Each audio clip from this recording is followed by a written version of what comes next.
Enough is enough, especially after Prince Harry's disastrous BBC interview, which aired hours after he lost his appeal for taxpayer-funded. I would love reconciliation with my family. I don't know how much longer my father has. He won't speak to me because of this security stuff. But it would be nice to reconcile. If they don't want that, that's entirely up to them. It's just, what has she been doing? Does she work? As opposed to, oh my gosh, I work so hard and stakes are this high. Doesn't it make more sense to hear our story from us? Oh, shut up. What do you mean the stakes are this high? Who do you think you are? Other than a latte-munching imbecile living in luxury in California while the rest of the world's a cost of living crisis, moaning and whining about an institution which gave you the titles. What if a dusty century-old wartime law could slice the Sussex title clean off before summer, shattering a $100 million Hollywood dream overnight? Tonight, the House of Lords has quietly unsheathed the Titles Deprivation Act of 1917, the same blade that once beheaded pro-German princes, and every scout inside Westminster swears it is already gleaming in Harry's direction. Meanwhile, William's advisors are drafting a backup strike. Netflix executives are sweating over shareholder calls, and 2/3 of British voters say they want the Crown's sharpest sword to fall fast. Stay locked in, because the next few minutes could decide whether His Royal Highness survives or evaporates into streaming service trivia. Smash subscribe right now and drop your verdict below. Should the Sussex titles stay or go today? Less than a week after Meghan Markle quietly re-emerged on a niche leadership podcast, eagle-eyed viewers froze the frame on what looked like harmless swag. A wicker gift basket filled with luxury jam jars,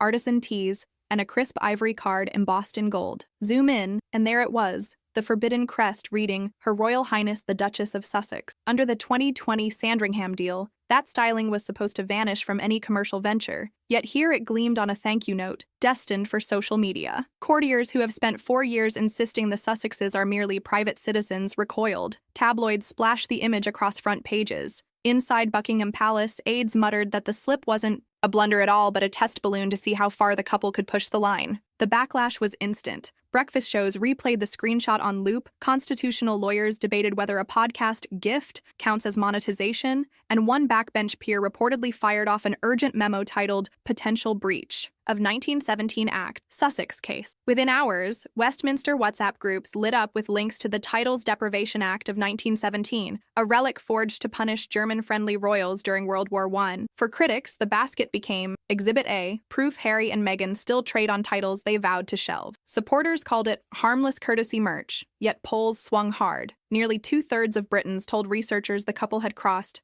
a scarlet line. Behind gilded doors, Prince William's advisors archived every screenshot like legal evidence, while Netflix publicists scrambled to reassure advertisers that no contractual clauses were breached. But the damage was done. A single satin ribbon yanked the Sussexes back into Westminster's crosshairs and revived a century-old law sharper than ever. And that one gilded card was all Parliament needed to dust off a slumbering sword poised to strike next. While commentators squabble over that gift basket, Westminster's gears clank. She's not important. She married for money. It's very clear she bagged the elephant. She was thrilled. She became a, quote, princess. It was planned from the beginning. I know someone who knows the ex-husband who said she had a vision board with Prince Harry on it.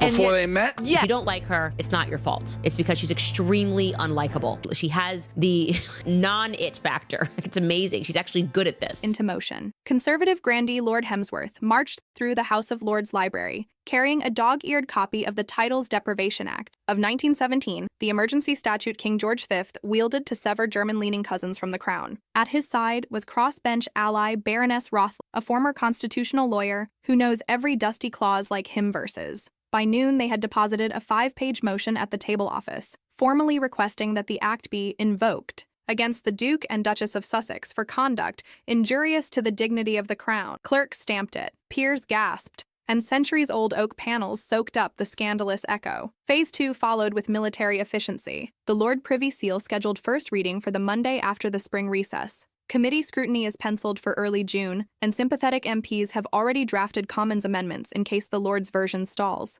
Inside the Palace of Westminster, aides call it the Sword Protocol, a procedural choreography that can decapitate a royal title in under 90 days if both chambers cooperate. Revolt is unlikely. A recent YouGov flash poll shows 62% of voters back removal, with support peaking at 71% among conservatives, and even 2/3 of Labour supporters nodding along. Yet the Act's real punch hides in its brevity. Only 5 sections long, it grants Parliament power to recommend deprivation and the sovereign power to... Prince William plans to flex his muscles and wipe his wayward brother Prince Harry and his power-hungry wife Meghan from the... to sign it off. No court battle, no appeal. A senior clerk whispered to journalists, "Once a sword, always a sword," before disappearing behind tapestried curtains. Translation: if Charles inks the order, Harry becomes plain Mr. Henry Mountbatten Windsor overnight, and Meghan loses the Duchess cachet that underwrites every Hollywood deal. Off-camera lobbyists for Netflix and Spotify are suddenly pacing marbled corridors, warning lawmakers about commercial instability. Their panic just confirms one thing: the blade is now hovering inches above the Sussex brand. For ministers, balancing precedent and public rage, history offers a guide. In 1917, the Dukes of Cumberland and Albany lost their styles just 13 weeks after debate began. Those men fought for Germany. Harry, critics say,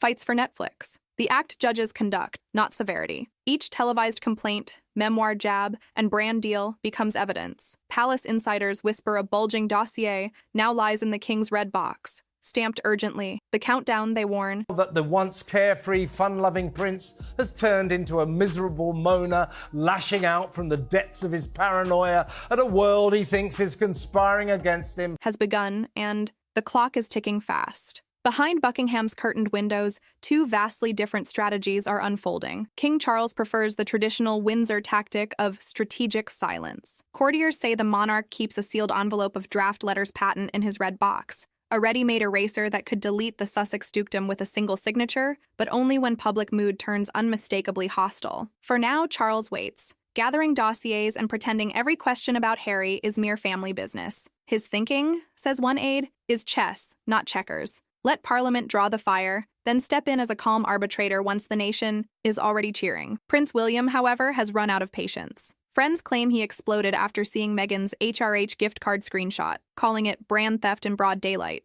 2 sources insist he told senior staff, either the crown means something or it means nothing. Translated, cut the cord or watch the monarchy's credibility drain away. Privately, William has commissioned attorneys to map the fastest, lawful route to title removal the very day he ascends the throne. In hushed meetings at Kensington Palace, aides refer to the plan as Clean Slate Day, a symbolic reset that would announce his reign's zero-tolerance stance on commercialized royalty. This fraternal rift is now so deep that palace schedulers maintain separate calendars to avoid accidental encounters. Charles still hopes for reconciliation. William reportedly calls that fantasy a luxury we can't afford. Every new Sussex media deal becomes ammunition for his argument that the titles fuel a never-ending feedback loop of grievance and cash. And William's camp is quietly preparing PR contingencies, legal briefs for charities, revised stationery for court circulars, even alternative insignia for future investitures, all designed for a post-Sussex title world. If the Lords stall, insiders believe William will publicly endorse the deprivation bill, forcing Charles's hand and daring Parliament to ignore the heir apparent. That prospect alone rattles conservative whips. Few wish to stand between Britain's next king and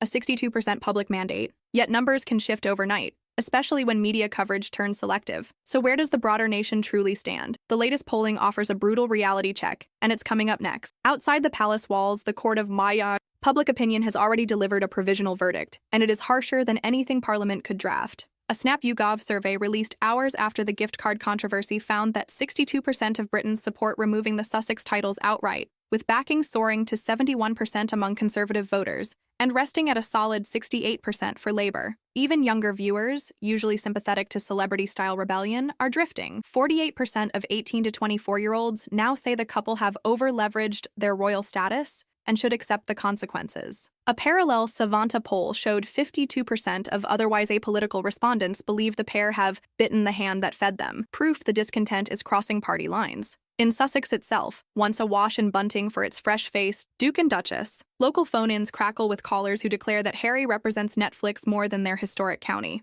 Meanwhile, a grassroots petition has gathered 250,000 signatures in just 48 hours, urging Parliament to defend the dignity of the crown without delay. Fleet Street papers, smelling blood, turn those numbers into splashy midnight editions only to pivot curiously to lighter fare by lunch. Editors whisper about advertising pressure. Corporate partners tied to streaming platforms reportedly lean on publishers to kill repeat coverage that might sour the Sussex brand. Breakfast shows devote 8 minutes to royal corgis, yet barely 30 seconds to a constitutional grenade. The selective hush only fuels suspicion, and viewers flock to independent channels dissecting every clause of the deprivation bill in real time. That demand for unfiltered coverage is forging strange bedfellows. Republican-minded pundits who normally deride the monarchy as outdated suddenly side with royalists, arguing that if the institution must exist, it should at least police its own honors. Small business federations worry about precedent. If trademarks matter in commerce, why shouldn't titles matter in public life? Pollsters tracking sentiment say the trend line is still climbing. One predicts public backing could smash 75% if another Sussex venture launches before the first. Lords debate. Politicians read those graphs like weather maps,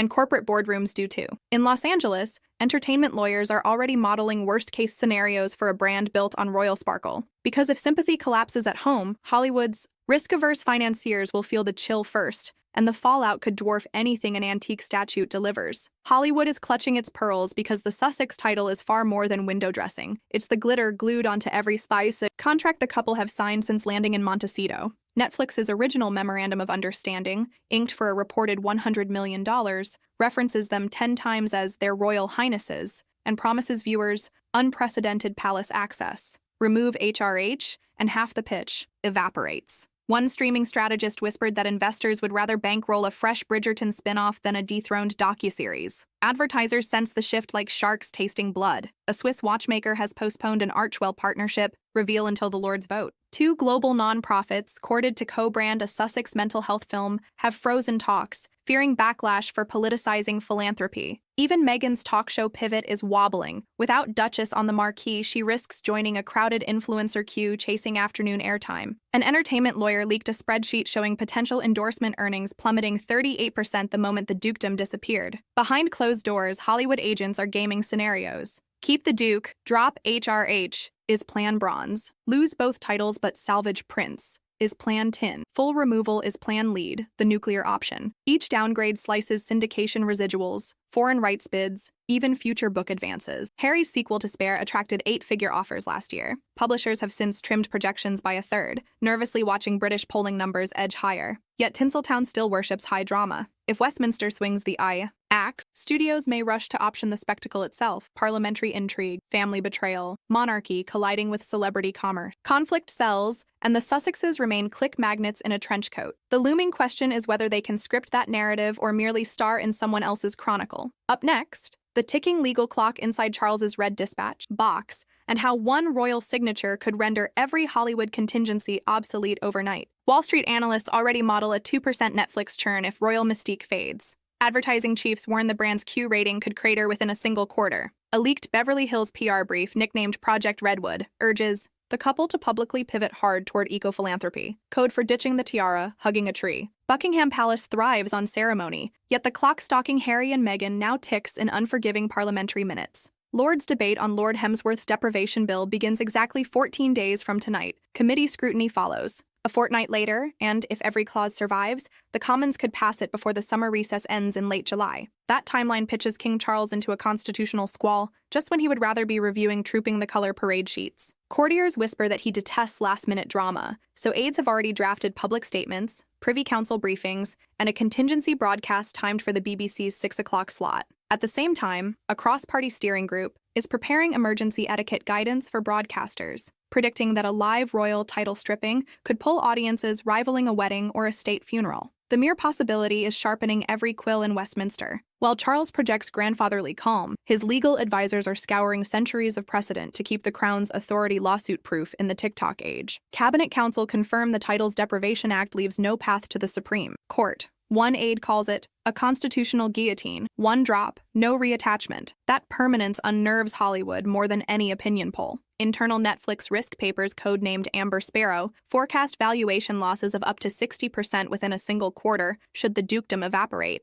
Spotify's lawyers have quietly inserted a royal intervention clause to shield future earnings. The Sussex camp retaliates with a charm offensive, charity galas in New York, an eco-summit cameo in Tokyo, and a child wellness docuseries branded as Royalty in Service. Palace insiders scoff, dubbing the plan perfume on bankruptcy paperwork. An LA publicist quips, if the Crown hits delete, we'll greenlight a remake of The Crown in real time. Even sympathetic producers concede that no amount of wholesome rebranding outruns a monarch's ink once it dries. Political bookmakers now give 65% odds to partial removal, 30% to the nuclear option, and a dwindling 5% to total reprieve. Each fresh poll redraws those curves. Journalists update pre-written obituaries of the dukedom, and investors hedge by the hour. The blade is polished, the stage is set, and Westminster's bells will soon decide whether the Sussex crest survives or joins history's discarded relics. History rarely grants second chances, and the Sussex crest may be down to its final breath. A single House of Lords vote, one royal signature, and the titles that fueled blockbuster deals could vanish like morning mist, shrinking sponsorships, capsizing a $100 million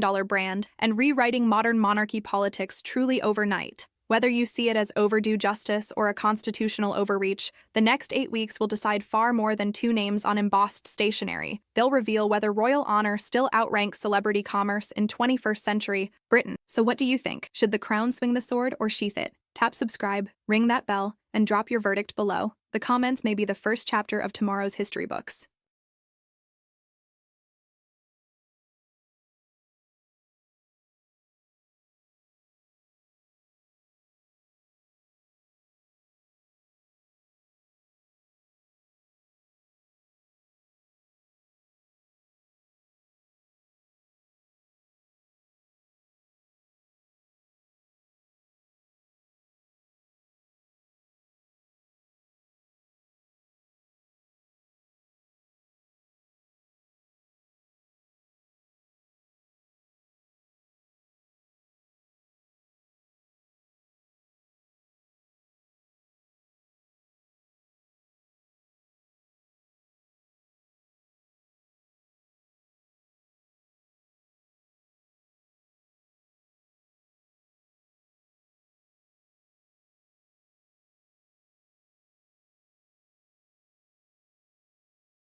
history books. Prince William is reportedly formulating a plan to finally strip Prince Harry and Meghan Markle of their HRH titles.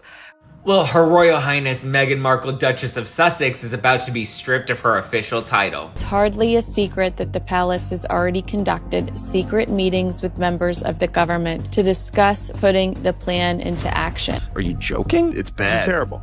I would love reconciliation with my family. I don't know how much longer my father has. He won't speak to me because of this security stuff. But it would be nice to reconcile. If they don't want that, that's entirely up to them. She's slaughtered this weekend because there were some business cards in the back of one of her podcasts. She's still using her royal title, HRH, despite our late Queen warning her against. Are you joking? It's bad. This is terrible. It's stupid. Prince William, he's reportedly furious after it emerged that Meghan Markle is still using her HRH title despite agreeing to drop the title when the Sussexes left royal duties. Meghan Markle has been very brazen recently with the use of the HRH. The American actress who became a duchess, who tried to destroy the royal family, which then booted them out of England. With King Charles on his way out, Prince William is expected to take over the crown. And apparently at the top of his list is to say, peace out, Meghan, you're done. And he plans to formally strip Meghan Markle of her royal title. It's not a financial thing. Working royals do not profit. They do not use their names to make money. It's an honour to have an HRH. Absolutely. So the fact that she's continued to use this HRH when they've been instructed not to, I think is absolutely infuriating in Buckingham Palace. This is a lady who's very popular for being awful. But I just can't stand her. I just think she's such a phony. Harry's digging an even bigger hole for himself here. Well, I think he's dug so deep now, he'll strike water any day now. Like, guys, you don't got to do this. Please, I'm begging you to stop. You just can't keep faking it. We immediately went into the trenches together. Yeah. But she said she was in the trenches. She alludes to being in the trenches when she was in the British royal family. Girl, you lived in a castle. Like, you got a princess title. People were falling at your feet. People would run your bathwater for you. I mean, I could list the things, the perks. I could list them forever. The trenches. She has got to. The Delulu is on another level. Sometimes I envy it. I've never seen this sort of. I've never seen someone that struggles to just give us like one strip of authenticity. It was agreed with Queen Elizabeth that they will not use the HRH title. That is a long-standing precedent, and there's good reason for it. Basically, the HRH is only given to working royals and senior members of the royal family. The hypocrisy is beyond anything I've ever seen. He's a duplicitous, self-centered, vile, disloyal hypocrite. Brat, to be honest, and very, very entitled. Harry and Meghan, they have an issue when it comes to their memory and when it comes to the truth. Take me out back and shoot me, okay? Just end my agony now. She is relentless, she is shameless, and she is exhausting. You are not a successful female entrepreneur. When the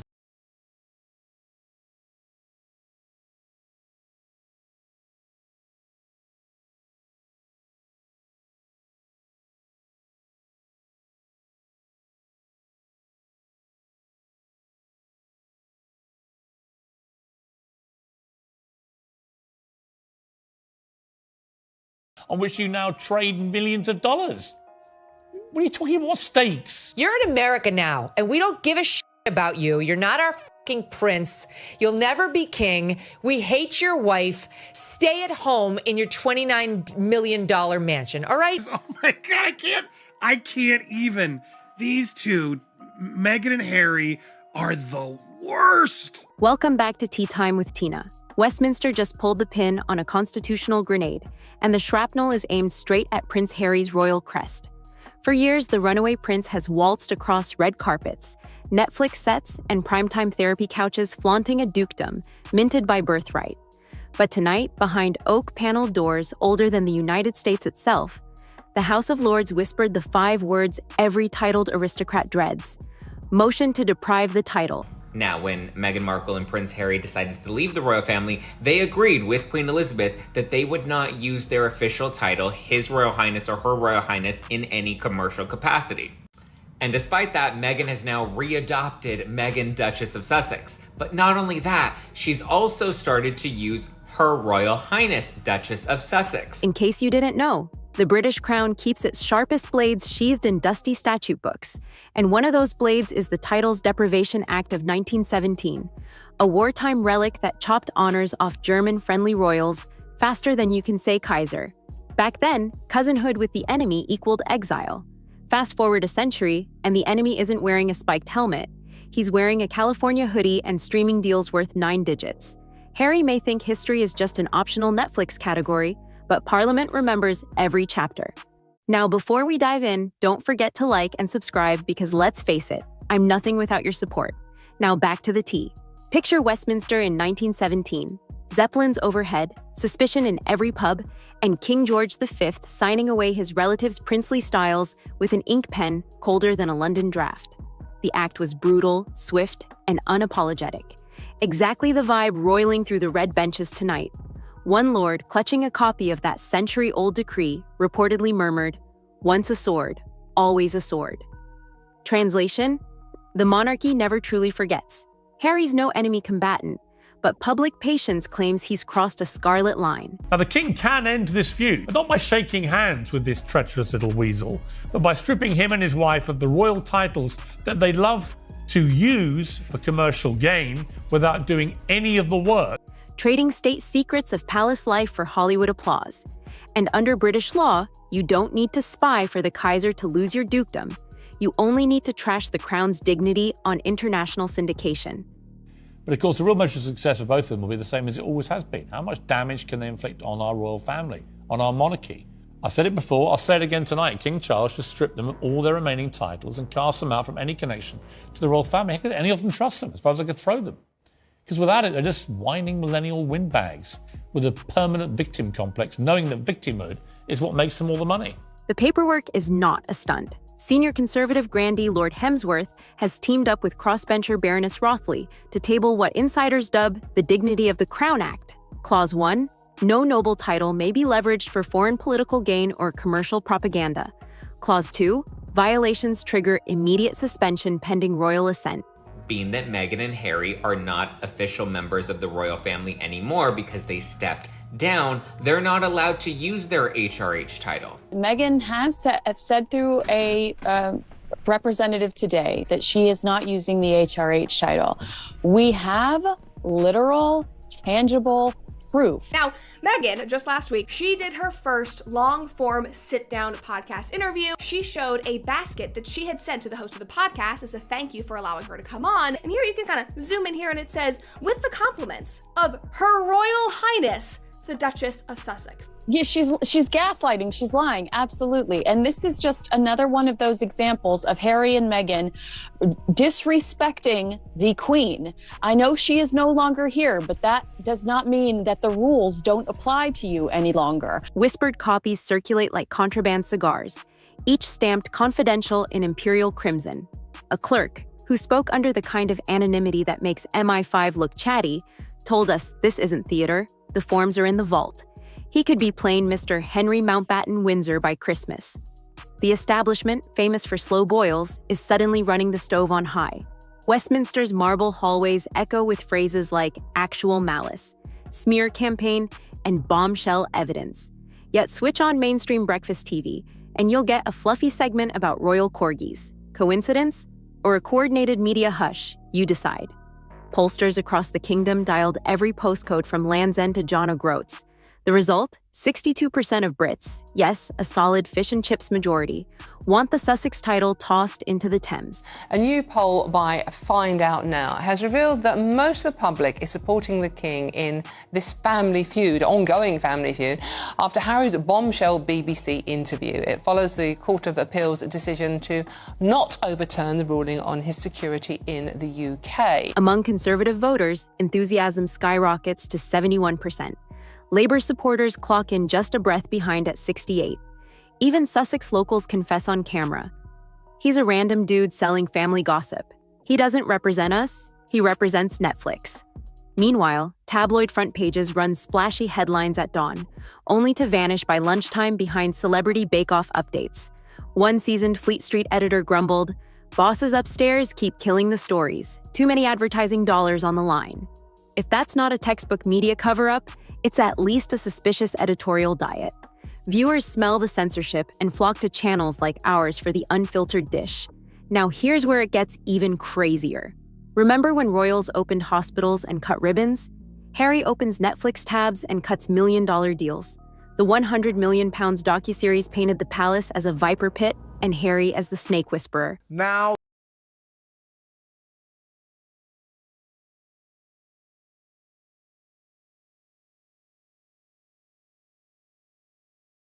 Spotify's podcast Die Off proved attention spans have limits, even for crown-adjacent angst. And then came Spare, the memoir that fired verbal shrapnel at almost every Windsor except the corgis. He crowned Camilla dangerous, implied William through hands, and served up Charles as an emotionally constipated monarch in waiting.